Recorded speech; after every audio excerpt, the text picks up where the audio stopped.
this back so soon? Why, yes indeed, boys. The People's Champion has returned in your hour of need as prophesized to tell you what's really good, or what's really bad, as the case may be, with the new Resident Evil 3. So, thank you so much for chilling with us tonight. It's degreelessness o'clock, motherfuckers. Let's get deep like a baby seal.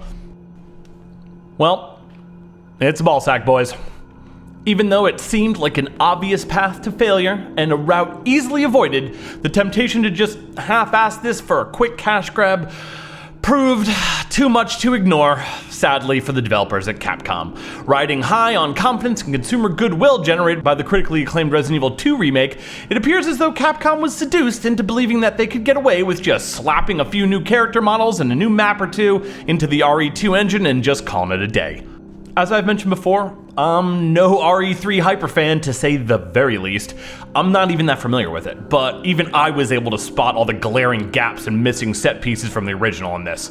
Sadly, this game is exactly what the most cynical among us were worried it might be. A cash grab, simply because they thought they could.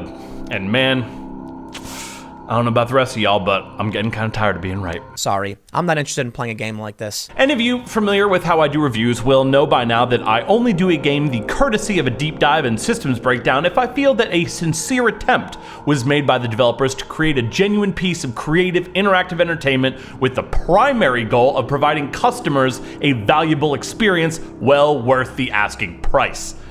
And sadly, as I of course would have loved a great new Resident Evil game, this is not the case here. It's obviously not the case. All aspects of this game broadcast every flavor of lazy, rushed, or hack job development that the mind could conjure.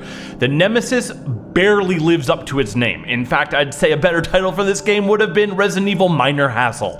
Its AI is embarrassingly transparent and feels far more like it's scripted and not actively adapting to you, making the few encounters you actually have with it feel predictable and, worst of all, boring.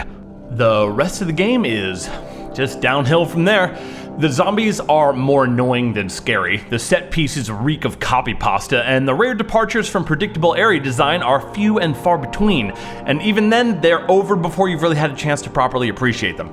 In fairness though, a lot of that is simply due to the design constraints of the original. There just isn't a lot of Resident Evil going on when you're not trapped in some sort of labyrinthine claustrophobic dream space seemingly created from non-Euclidean geometry. But on the other hand, they tossed out so much of the original so easily, apparently in the name of brevity, it doesn't seem like they were too married to its design philosophy to begin with. The whole game is just a few isolated areas made up of a handful of screens tacked together by a theme that seems only tangentially related to an old PSX game that wasn't even very good, called Resident Evil 3.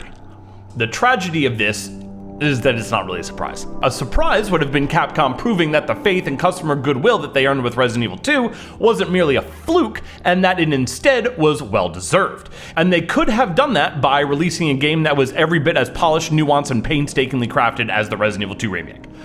But they didn't. They instead chose to make it clear that they were no different from every other AAA publisher, and that when they do put out the rare good game every so often, those are the exception to the rule and not indicative of any level of quality standard or commitment to their customers. Yeah, surprise, surprise. Please spare me. And let's not forget, like I've been saying, Resident Evil 3 has always been kinda weak. It's not like any of us really expected them to spin straw into gold here. Well, that was over quickly. Yeah, I'm sorry guys, it's just really not that good. I would have liked for it to be good. I'm sure most of you would have liked for it to be good, but I don't know. I think you never really stood a chance, to be honest. How nice would it have been to be pleasantly surprised though, right? Would have been pretty cool.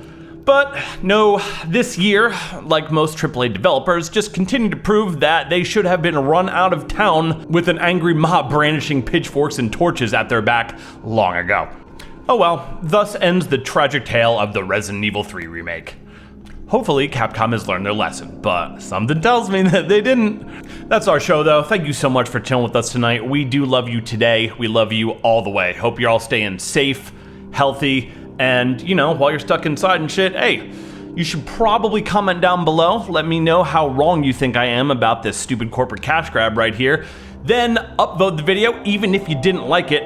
because, I mean, shit, how else are we gonna take on the game industry establishment, am I right?